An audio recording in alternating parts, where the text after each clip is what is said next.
When I think about Rand Paul, I think about the tough guy, the guy that spoke on behalf of the American people. I think I naturally inherited the DNA, the sort of the leave me alone DNA. You were fearless during COVID at a time that nobody wanted to confront Fauci.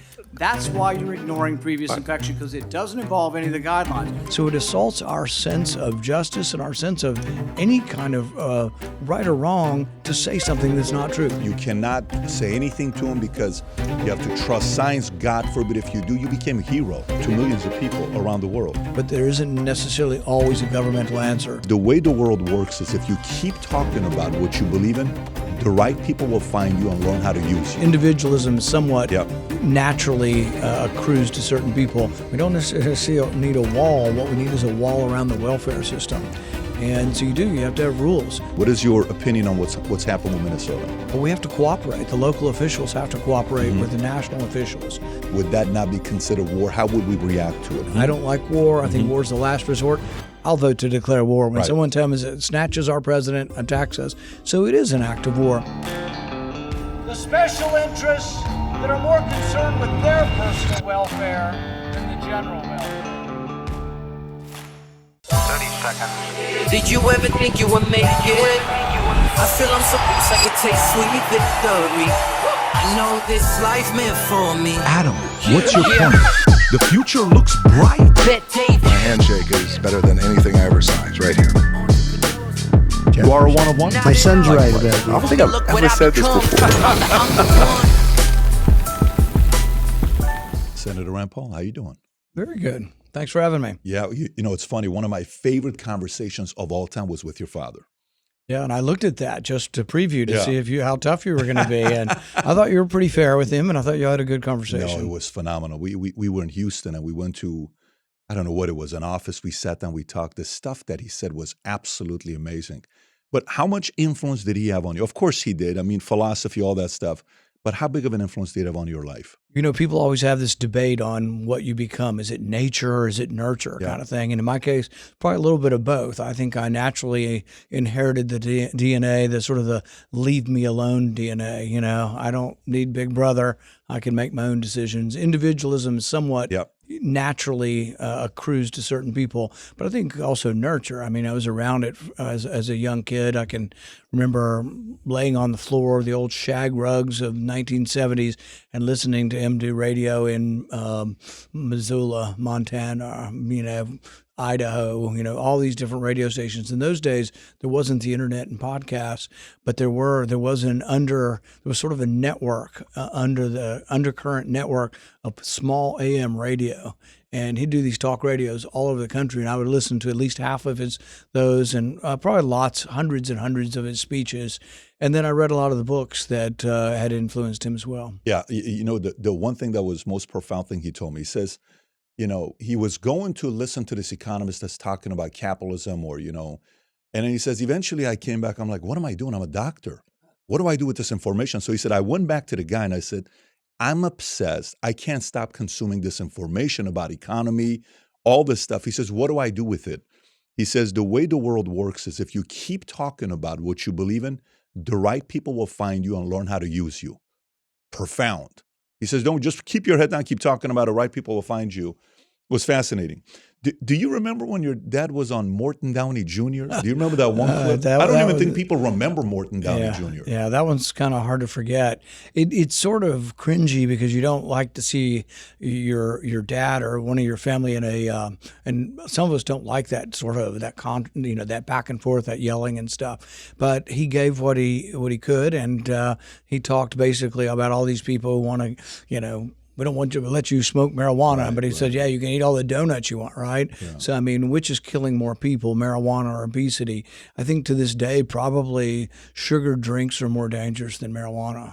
And by the way, the guy telling him about marijuana smoked 3 packs a day. And I don't know what age he died. He died in his late 50s, early 60s. From that, yeah. So it's interesting. So, but coming back to you, when I think about Rand Paul, I think about the tough guy, the guy that spoke on behalf of the American people.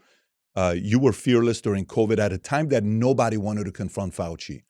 That was like you cannot say anything to him because You have to trust science. God forbid if you do, you became a hero to millions of people around the world. And then the more and more you look into the story, you're like, let me find out a little bit more about this guy. Is it true as a senator you would do pro bono surgery on people's eyes while you're in the Senate? Yeah, I've made a couple different trips. I went down to Guatemala and we did about 250 cataract surgeries. I would go with a group from the University of Utah. And when I became interested in this, I thought, well, I'll just organize my own trip. And I looked into it. There's a lot that goes into organizing. Right. So I became part of this team from the University of Utah. And we went to Guatemala. We went to Haiti.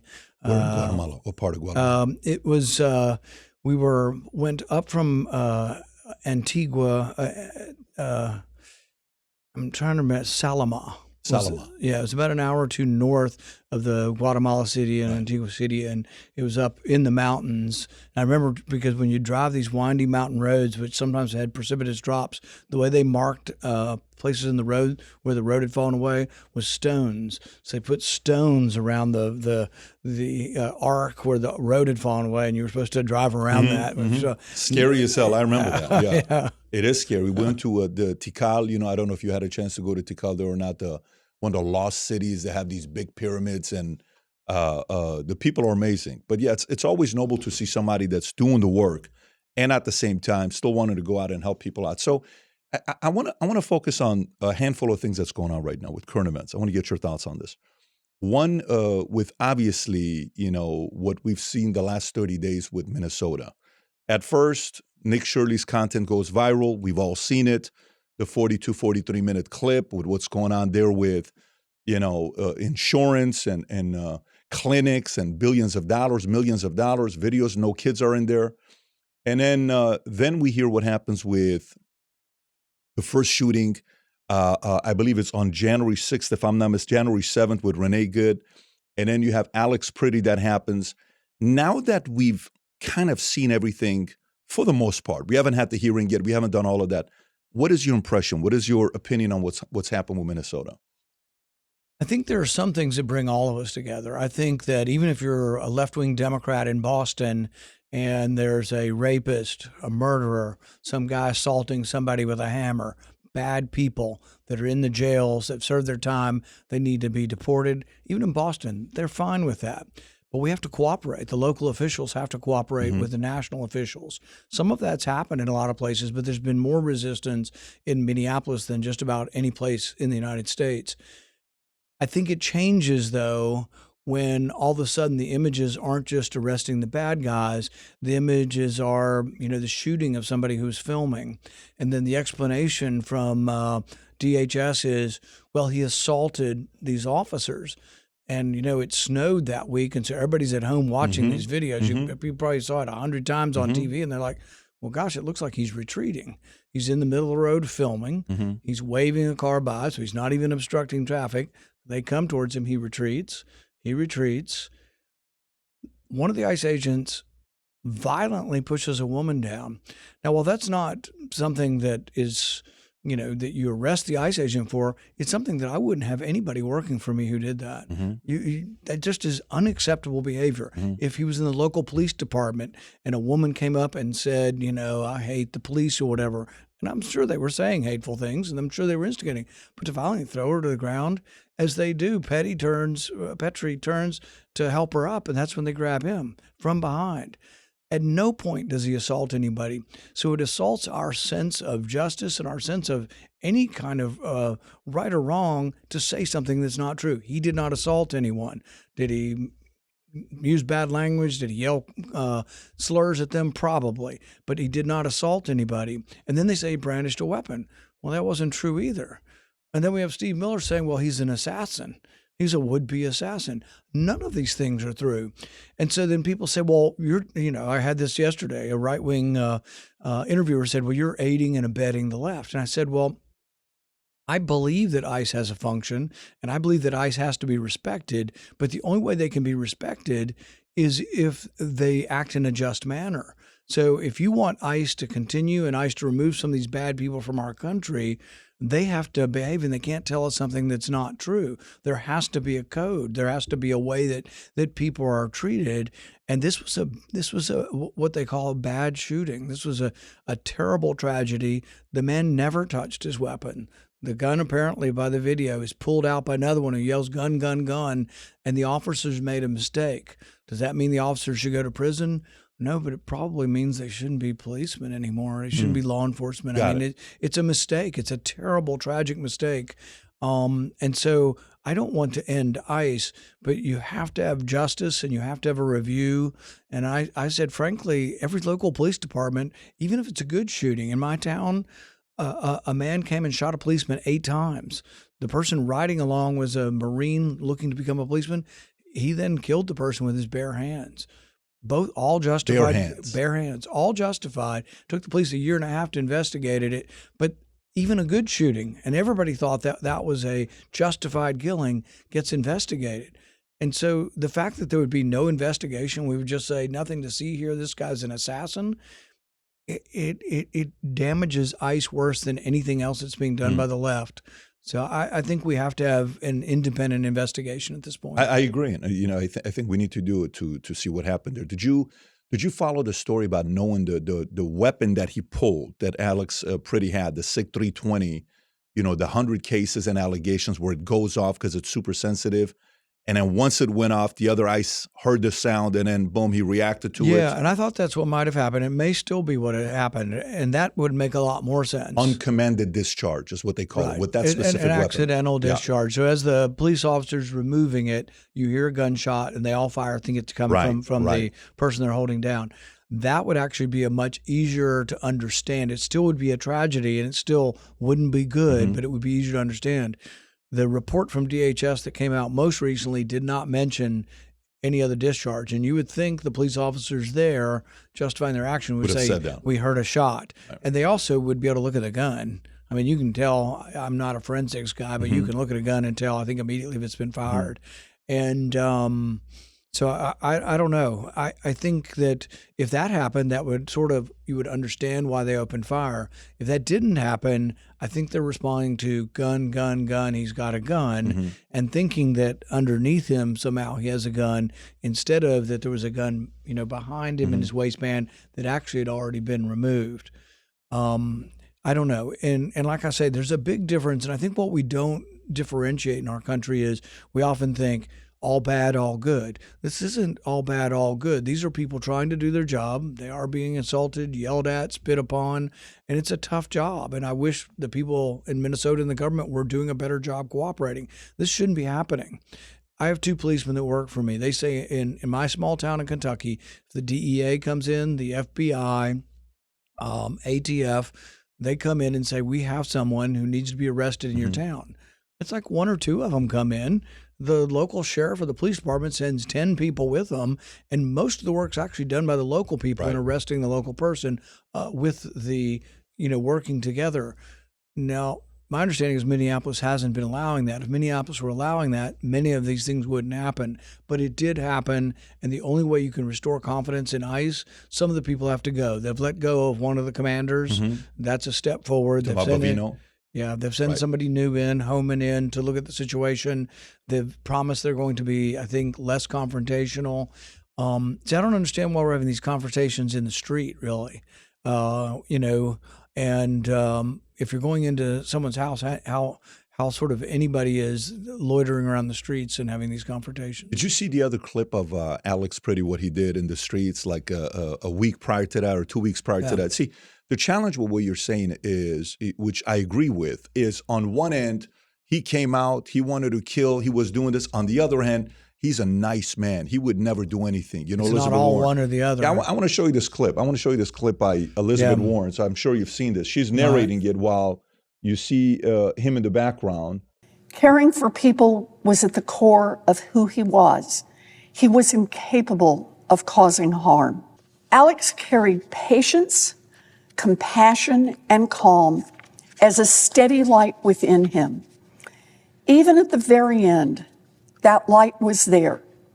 I recognized his familiar stillness and signature calm composure. So when you see these things, right, how do you react to it? You know, when I saw the second clip that was released Right. of a different day in a different situation, I think every situation has to be judged as it is. So I would have said he's guilty at the very least of vandalism, and there is a form of assault that's going on when he's kicking the car and breaking the taillight. And I was thinking, gosh, they should have arrested him that day and done it in a way where, you know, he wasn't killed but arrested. Maybe he'd have still been in jail and, you know, it wouldn't have happened. First time around. Yeah, the first time around. He would have been alive, more importantly. He could have been in jail, but the whole thing alive. would have been avoided. But it's figuring it out. And a lot of us don't realize how tough the job is of a policeman. Local policemen are doing this every day. So local policemen have to figure out how to do it. And like I say, it gets back to the second instance where where the ICE agent is violently pushing the woman to the ground. That's not the way it works. And really, you wouldn't be on a local police force if you were, you know, on a street corner with people yelling at you and you push a woman to the ground. That just probably wouldn't be acceptable to be in a police department to do that.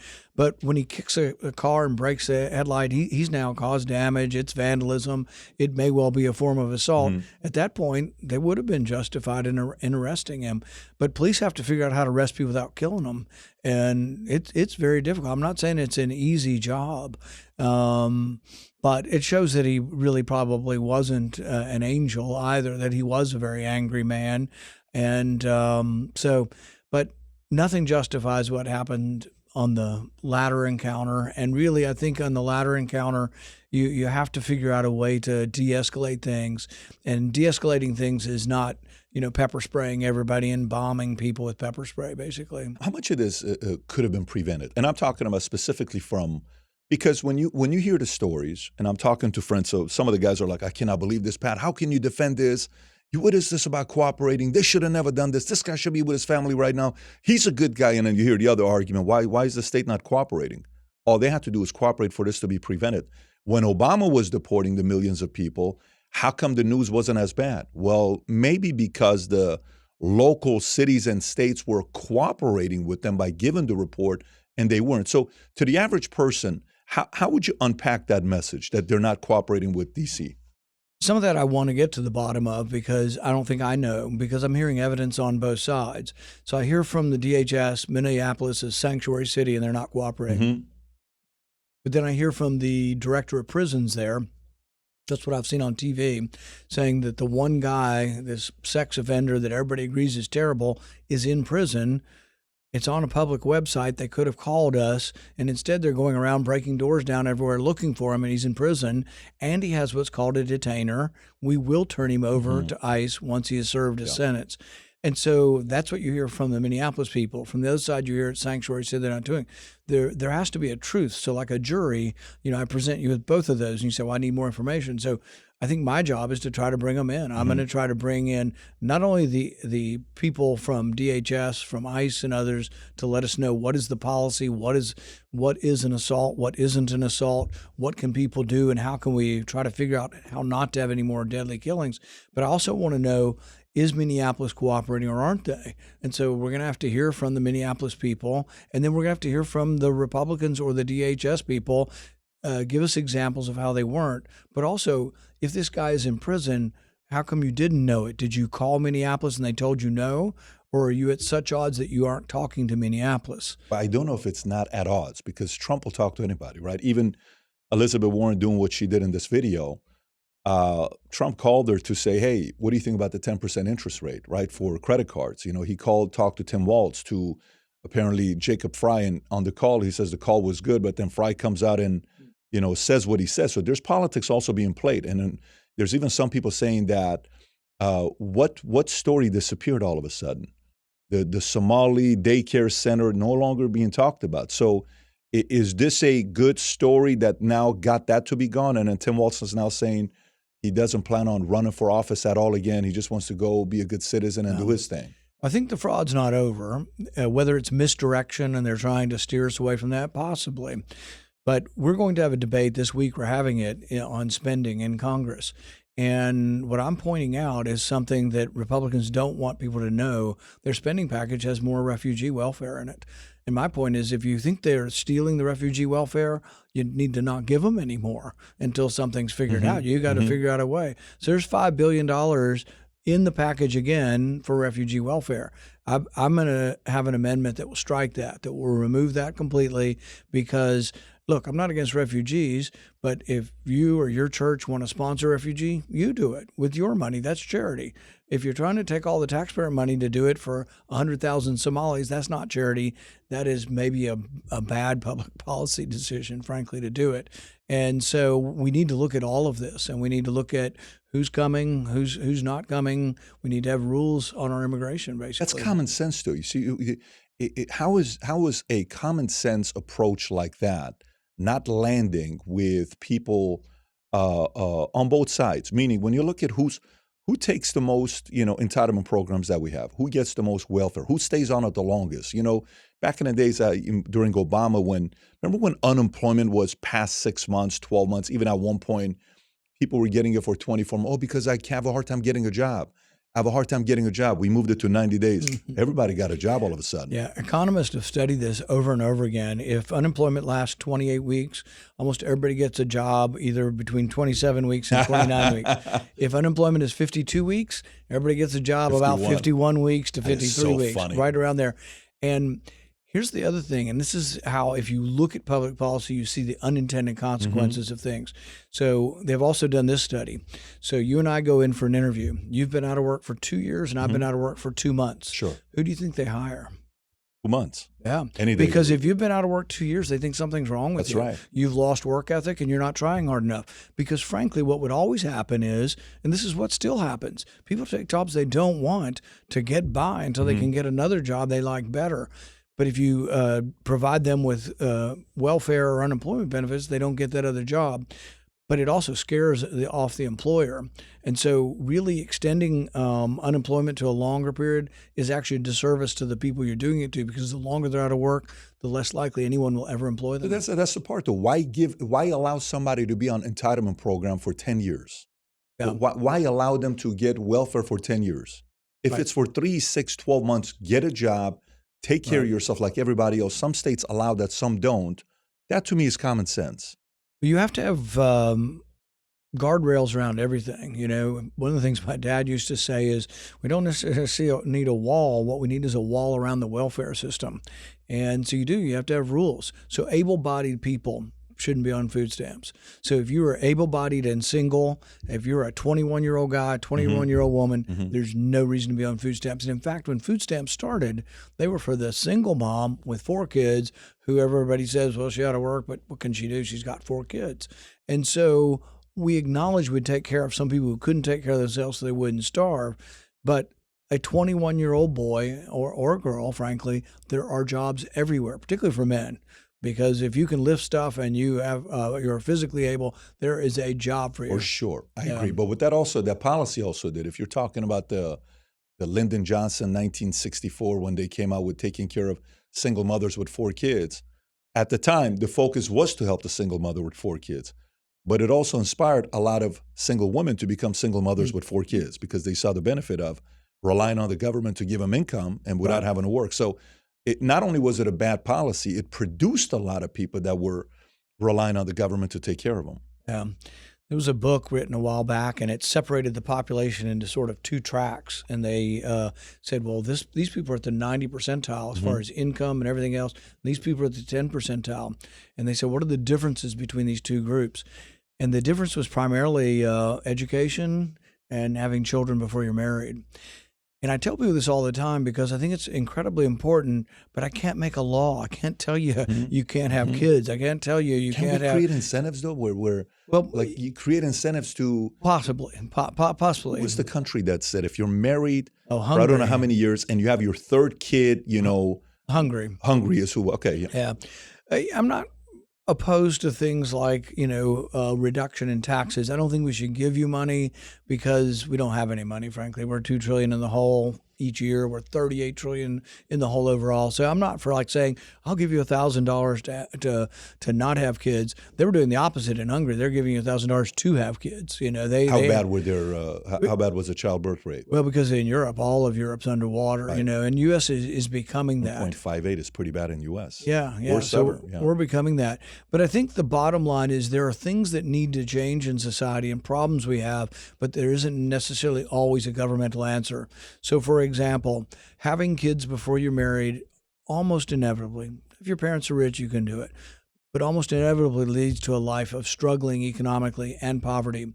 So what I would do is I would actually make that part of the curriculum, not from a moral standpoint, not to say morally you're evil if you're having sex before you're married. I would say, these are the statistics, and in all likelihood, you will be poor. So if you'll do things to try to prevent having children when you're 15, 16, 17, you have a chance. You have a much better chance of getting ahead. Yeah, it's a great conversation. And the thing is, we have the data to make better decisions. It's not like we don't have the data to see what produces and what doesn't.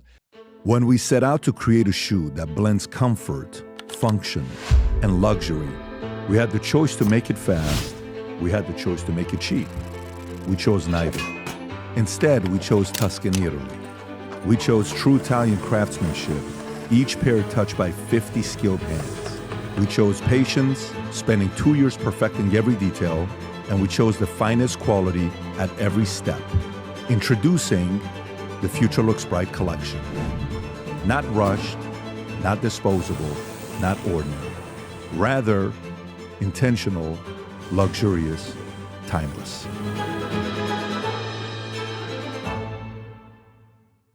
Yesterday, was it yesterday or 2 days ago, you and Marco Rubio had a good exchange? I think it was it yesterday? Yeah. Yesterday, yeah. It's hard for us to conceive that an operation that lasted about 4.5 hours and was a law enforcement operation to capture someone we don't recognize as a head of state, indicted in the United States, wanted with a $50 million bounty. My question would be, if it only took 4 hours to take our president, it's very short, nobody dies on the other side, nobody dies on our side, it's perfect. Would it be an act of war? We just don't believe that this operation comes anywhere close to the constitutional definition of war. But would it be an act of war if someone did it to us? Nobody dies, few casualties, they're in and out. Boom, it's a perfect military operation. Would that be an act of war? Of course it would be an act of war. I'm probably the most anti-war person in the Senate, and I would vote to declare war if someone invaded our country and took our president. And you were talking to him about Venezuela, with, going in and taking Maduro, and, if that were to happen to us, would that not be considered war? How would we react to it, right? If you don't mind kind of taking a minute and give your argument on that, because I have some questions on that. So we had the debate during our constitutional convention over how war should begin. Should one person have the power, the president, or should we give that power to the legislature? And it was pretty much unanimous from Hamilton to Jefferson. We're going to give the power to initiate or declare war to Congress. That's what the Constitution says. Now, executing the war, we have a president who's the commander-in-chief, and really most all of the decisions about how to execute or how to fight a war are the president's prerogative. And so we had this debate over what happened in Venezuela. They say, well, it's not a constitutional war. And we say, well, why? And their lawyers all get together and they say, well, because there weren't enough people who died. And so it was so quick. They were in and out. The war's already over. I say we're at war. And so my question is, well, if that wasn't a war, would it be a war if a country came in, bombed D.C. and the U.S. such that we couldn't respond with air defense missiles, flew in, and then took our president, and then they arranged their armada up and down the East Coast to blockade our East Coast? Would that be an act of war? And I said, look, I'm one of the most anti-war people you'll ever meet. I don't like war. I think war is the last resort. I'll vote to declare war when someone tells me it snatches our president, attacks us. So it is an act of war. And logic doesn't work. And it's like, oh, you're saying moral equivalency to us and Maduro. No, I'm not. I think Maduro is a scoundrel. Socialism's bad. Authoritarian's bad. I wrote a whole book called The Case Against Socialism, against Maduro and against that the Venezuelan socialism. And yet, logic is what it is. If that's not a war, then why would it be a war? Would not, it would have to be not a war if someone attacked us. It's the same with the drug bust. we're like, well, he's violated the laws against oil and drugs and stuff. Well, those are our laws. We also accused Maduro, who is a terrible person, but we accused him of having machine guns, violating a 1934 U.S. law. What's the dumbest thing I've ever heard? We can't arrest people from foreign countries for breaking American laws when they are not even here breaking the American laws. It's just really, really dumb.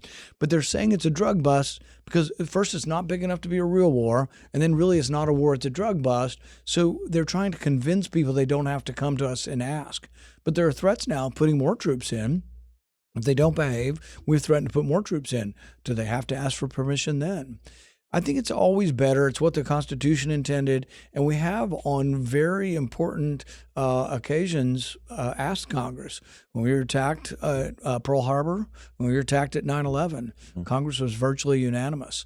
And the people were behind the effort, at least in the first decade or so of the Afghan war. Do you think it was the right move? Taking out what? Yeah, I would have voted for declaration of war after 9/11. You would have, yeah. Okay, and virtually everybody did. Even my father voted for that at the time. And I would have voted also with Pearl Harbor after we were attacked at Pearl Harbor. But I wouldn't have voted for the Iraq War. The Iraq War, we didn't have the same consensus, and it also misdirected us and was done under misinformation. The misinformation was that, Iraq, has weapons of mass destruction, is threatening to attack us, or that they were part of 9/11.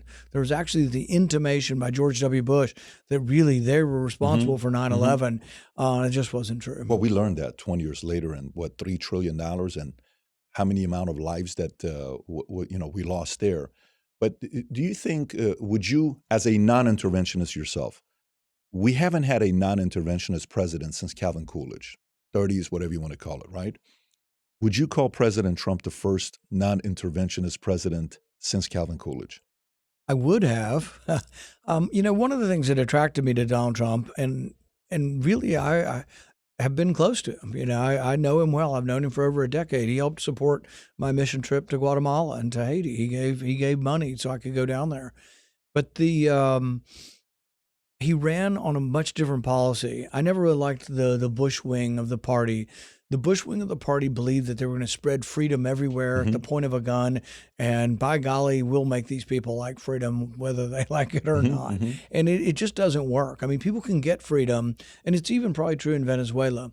The people who want freedom are going to have to get it even now. They still have the socialist authoritarian regime still in place.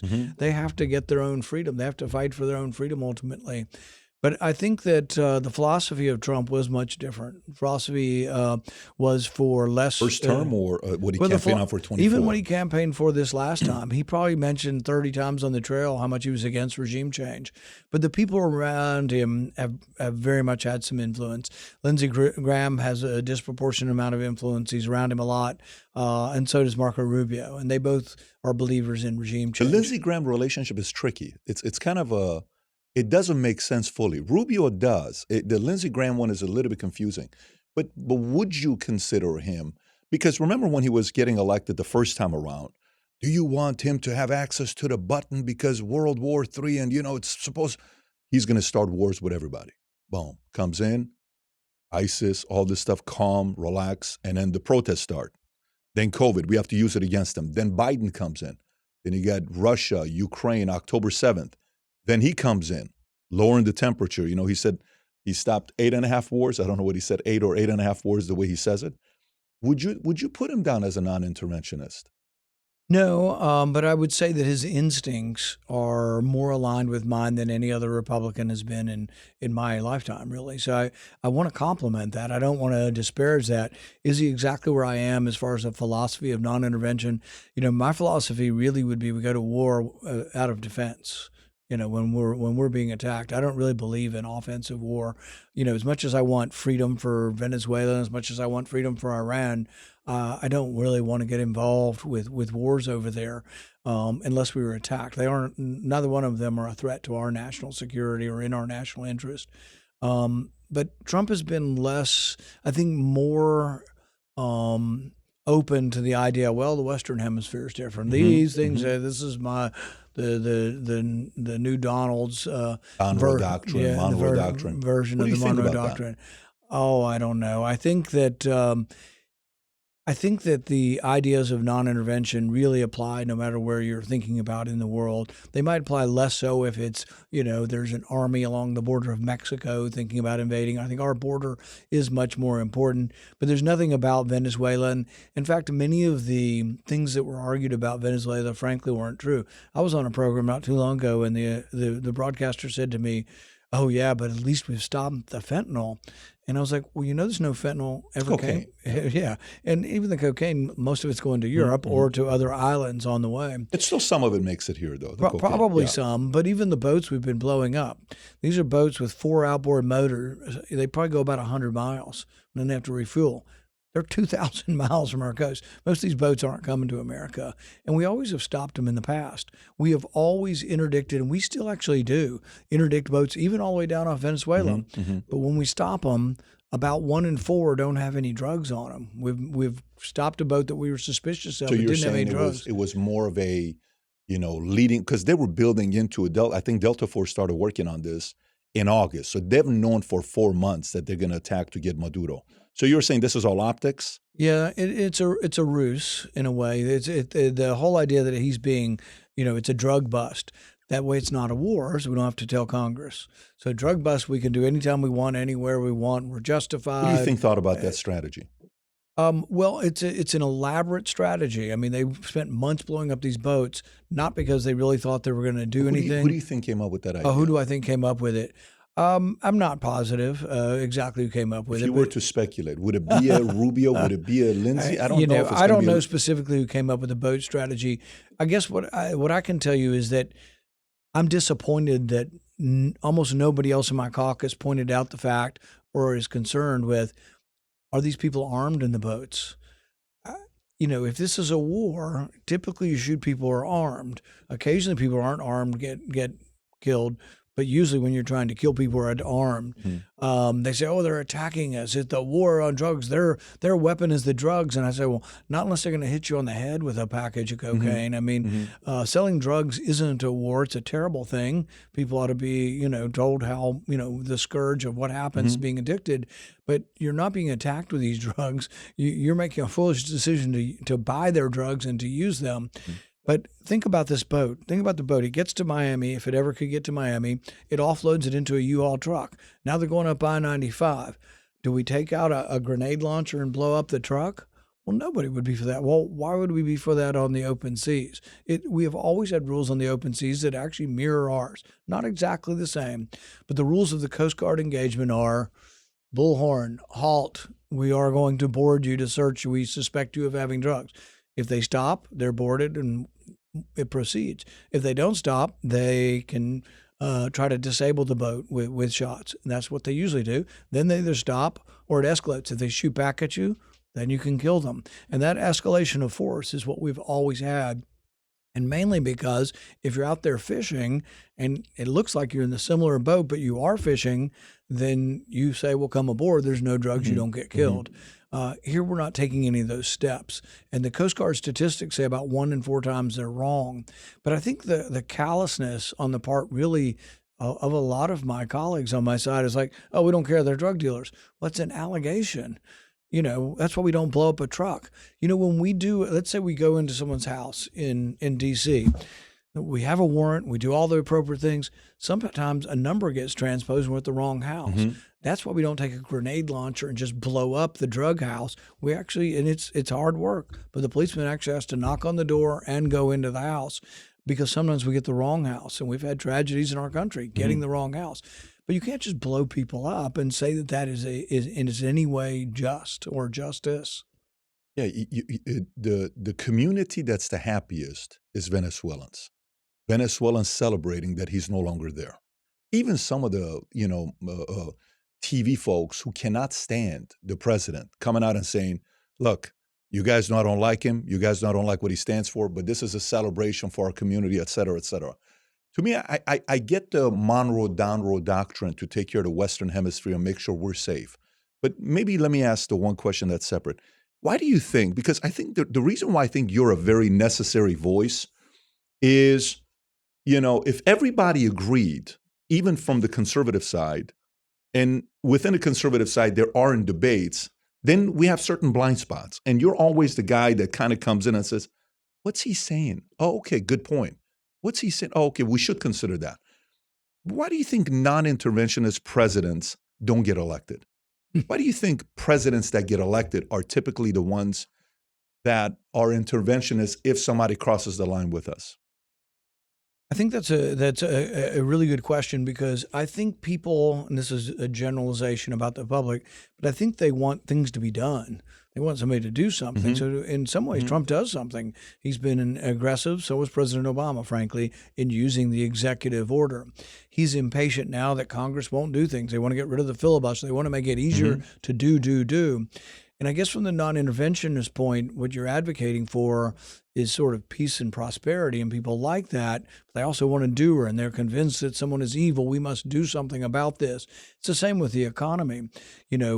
If you look at our wealth and our prosperity over the last 200 years worldwide, but particularly in the U.S., it is just beyond belief. And yet people can't come to grips with this. I've been on a speaking tour to colleges, and I start out with asking them, is it the best of times or the worst of times? The Tale of Two Cities, Charles Dickens, is it an age of wisdom or an age of foolishness? What do you hear?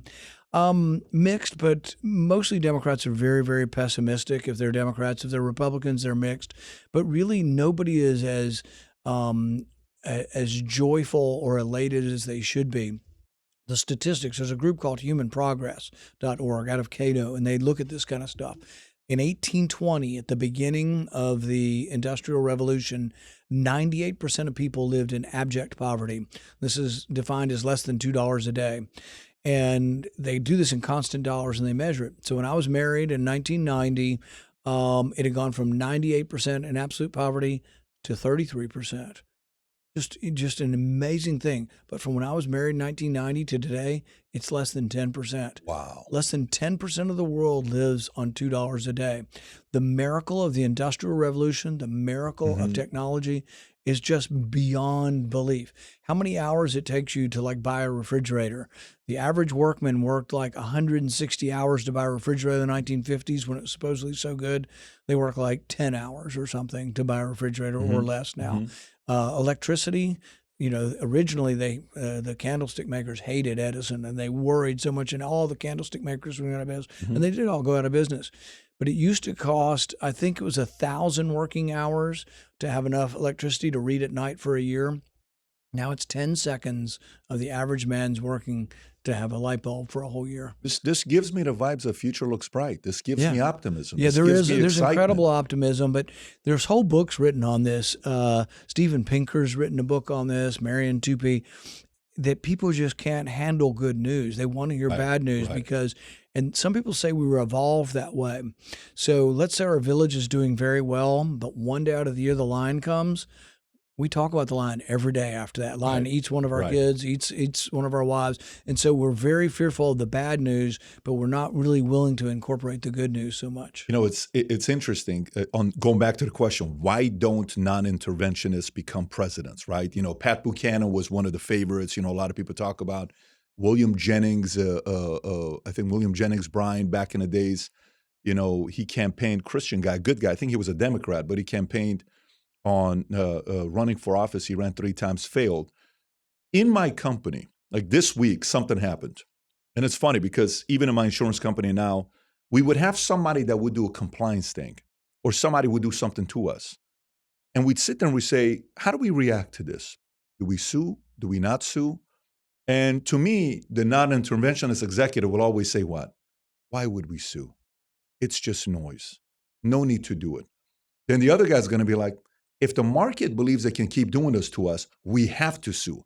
Let's make it public, right? So this is Rand Paul, and this is going to be, somebody else that's... I think there is that. And just on the lawsuit thing, I always loved the Walmart approach. Walmart takes everybody. You steal from Walmart, you take something off the shelf, everybody's prosecuted. What do you think about that? They fight everything, and what they do is they deter lawsuits. And in some ways, in business, it is good. If people are going to rip you off, you have to push back on it. But going back to the non-interventionism and what sells and doesn't sell, the bigger, broader part of it, not just with foreign policy, is the idea of the message of, let's say I'm a Democrat, and what do Democrats offer you for an election? They'll give you free car, free education. They'll give me some of your money. If you make more money than me, we'll take some of your money and give it to me. If you have 3 cars, they'll give me one of your cars, that kind of stuff. So they're big on giving you material things. Their message is pretty easy to sell. I mean, if you're working stiff and you don't have much money, and I say I'll give you a free car, well, damn, or a chicken in every pot, the Huey Long, chicken in every pot. But then along comes the other side, and the other side is somewhat non-interventionist in the economy as well as overseas. Sure. So we're the libertarians, the free market. And what do I offer you? I say, look, the system of capitalism, of freedom of exchange, where I don't tell you what you can charge or what you can make and what you can sell, has created more prosperity than any other economic system in the world. Has created phenomenal prosperity. And I can show you over the last 200 years what's happened in America, and people are dying to get into America. Which is going to sell? Which is easier to sell? I think mine is a harder sell because I'm not offering you something. So inherently, the ideas of freedom, liberty, and limited government, less intervention in the marketplace, your personal life, or even if it's your personal life, I say, well, I don't think we ought to regulate what your kids can do on the internet. You regulate what your kids do on the internet. And people, oh, no, we need to intervene. And it's like, so one of the laws they passed, and I opposed this, was we're going to tell your kid that he's 13, he cannot see gambling ads or beer on Hulu or some streaming service. And I said, well, when you turn on the broadcast TV and you watch golf, they're sponsored by FanDuel and all these companies. That's all you see is gambling. And if you watch the Super Bowl on broadcast TV, all you see is beer. But you're going to regulate the internet, and a 13-year-old is going to have to say, I'm 13, and then we're going to turn off the beer commercials and the gambling commercials. Like, give me a break. Right. So there is an interventionist in Rand Paul. That's interesting. So there's an element there. Last question before we wrap up. I know we got a hard out. President Trump intervening in California for the LA fires, the wildfires, for permitting. Your thoughts? If the permits are federal, we should make it easier to get permitting. And, I always think of what I would do. Like, I saw the fire and saw how horrible the fires were. And I was like, why don't they pump seawater up into cisterns on the hills and have hills? I guarantee it's because I think the salt's going to hurt some animal or That's hurt what the it grass. was. Yeah. And it probably would, but it's like, you want your house to burn down, or you're worried about some boll weevil who runs around in the grass. So also, like, if I had one of those $15, $20 million houses in Malibu, I'd have a hose about this big, and I'd have 4 pumps ready for if a fire were coming. And there were people who drenched their house, and the fire did skip them. But there's ways to do it. There's also management of the forest. I mean, you got to cut some of your undergrowth, and there are ways to try to manage fires. But Californians are the epitome of people who do nothing, then complain, and then want the rest of the country to pay for it. But the intersection with the federal government with us would just be, there are federal things that require our permission. But this is how bad it is. I'll give you an example of how bad it is. We had these 2 bridges, twin bridges on Kentucky Lake. A tugboat hit them and knocked out the bridge. And I said, well, we should rebuild the bridges as soon as possible. Why don't we skip the permitting process, the NEPA and all the EPA stuff, where we measure how many pocketbook mussels there are and whether the bridge is good. Build the damn bridge. We're going to do it anyway. Why do we waste millions of dollars in 2 years doing this stupid permitting process? Just skip it when you have an emergency and when you're going to rebuild a bridge in the same place. Democrats voted me down. Half the Republicans voted against me. All I wanted was an emergency exception for bridges to be rebuilt in the same place where they had already been approved, but when they're knocked down, by a calamity, and I couldn't get it passed. That's the problem with this with this government. I mean, the challenge with California is 2,500 permits given so far. That's 13% of the homes that have burned. Permits are taking God knows how long. Only 10 homes have been rebuilt from the fires. So imagine he's sitting there saying, if you're not going to do it, I got to come overlap and intervene and expedite it. Well, and that's the question. And I don't know enough about the permitting process on homes to know which is state and which is federal. There are things that require federal, and they're usually across waterways, along the ocean, things like that. Building a house is probably all completely local. And I guess one of the ways ultimately California is punished is people just leave. I mean, they're leaving by the hundreds of thousands. Doesn't seem like Newsom cares, though. Yeah, Doesn't you would seem think like it bothers them. Well, and the thing is they're going. You know, Sweden finally learned their lesson when Sweden imposed a wealth tax. So not a tax on your income, but a tax on how much you have had and saved. And all of the rich people left. Bjorn Borg left. The founder of IKEA left. They all left. And Sweden finally said, well, will you come back? And they got rid of the wealth tax. California is now entertaining this wealth tax, and it's a terrible idea. And I can't imagine any rich people will remain in California. But the rich people pay a lot of taxes. This is the whole mantra of the left, which is absolutely a lie. Rich people are not paying their fair share. It's actually the opposite. Rich people pay all the taxes. And yeah, I said this once on The View, and I don't recommend going on The View. I said, you realize people making $50,000 or less don't pay any income tax. I'm like, no, you're lying. And it's like, no, husband and wife, 2 kids, the deduction's $12,500 times 4 is $50,000. If you make $50,000 a year, husband and wife, and you have 2 kids, you don't pay income tax. But you know who pays the income tax? The top 1% pays about 40 to 50% of the income tax. That's 1%. So they're paying half of the income tax for the whole country. That's not popular, though. If you say that on CNN or MSNBC, God forbid that truth comes out. The top 10%, which is about $200,000 and up, pays 90% of the income tax. So really, the rich are paying the income tax. The other taxes are more evenly distributed, sales tax and things like that. Although rich people buy more stuff than poor people buy, so they're paying more in sales taxes too. But the bottom line is it used to differentiate Republicans from Democrats. We always said it's not a revenue problem. We don't need more revenue. We don't need to punish rich more. We need to cut spending. But now it's become muddled because Donald Trump has now become a big believer in taxes. You know, he loves tariffs, which is simply a tax. And so you have many Republicans say, oh, I hate taxes, and I'm not for raising taxes, except for tariffs. I'm for raising tariffs. But the problem is it's muddled the message of Republicans. We're no longer a party of low taxes.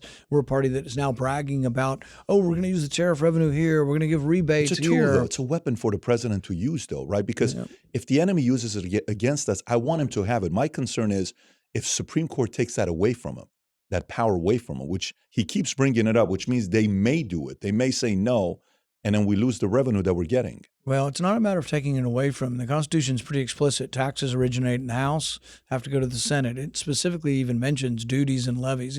It mentions tariffs in the Constitution, says that they are in the prerogative of the House. Even the Senate can't. We're not supposed to initiate tariffs. Only the House does, comes to the Senate, goes to the president. It is a tax. A tariff is a tax, and it never was the prerogative of the president.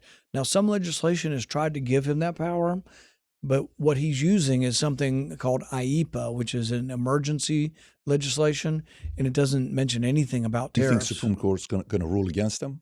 If they follow the law, they absolutely will rule against him. You got to be kidding me. Yeah, because the law is explicit. And so he will try to use other reasons for how he can use tariffs. I saw that, yeah. But it's also very chaotic. I mean, you know, one week he says to Canada, he says, oh, Canada, yeah, go ahead, whatever you do, whatever. Make a deal with China. We don't care. The next week he says, if you make a deal with China, I'm giving you 100% tariff. That's very chaotic. You see, that's his personality. Well, I know, but that's his personality. But we didn't set up a government to be run by one person. It's back to the intervention, non-intervention. People kind of want an actor, but then again, do we want an actor that's acting erratically with regard to tariffs, such that the market goes down 1,000 points when he says he's going to look? Canada's our biggest trading partner. There is no reason why we shouldn't want more trade with Canada. They should want. We have the best customers, though. No, like we are the best customers. They need us more than we need them. Trade is mutually beneficial, and so both sides of the trade. There is no, and this is the thing that is a fallacy that Trump doesn't get. Trade isn't, China doesn't rip us off. We only trade with people because we get a benefit. And so if I want to sell you this water and it's $2, you have to want my water more than you want your $2.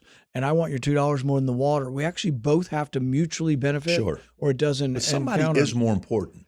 Say again? Somebody is, if you have a product to get into Walmart with a ton of customers and you're selling shoes or you're selling a jacket, Walmart wants your business, but you want to be in Walmart more than Walmart needs you. They're both the same. It's always equal, because all trades have to be mutually beneficial. Walmart has to believe what they sold you, that they made money, and they have to measure it for their stockholders. Bigger opportunity lies with getting into Walmart? Because Well, there's 50 people that have your product. I'm giving you the opportunity, Yeah. right? Well, the thing is the opportunity and the reason Walmart was successful is I save money by going to Walmart versus Joe Smith's hardware store. Was always great to have it in a small town, but they charge 20% more than Walmart. So Walmart put them out of business. But you know what? The average Walmart shopper saves $1,000 a year, maybe $1,500 a year, because they're able to buy imported products from other countries. I would still go to the PX over Walmart, just There so you you know go. that. There you Anyways, go. I got to There get you you go. out of here. Senator, great talking to you. This Thank was you. fantastic. Appreciate your time. All the Thank you. best. Take care. Bye-bye. When we set out to create a shoe that blends comfort, function, and luxury, we had the choice to make it fast. We had the choice to make it cheap. We chose neither. Instead, we chose Tuscany, Italy. We chose true Italian craftsmanship, each pair touched by 50 skilled hands. We chose patience, spending 2 years perfecting every detail, and we chose the finest quality at every step. Introducing the Future Looks Bright collection. Not rushed, not disposable, not ordinary. Rather, intentional, luxurious, timeless.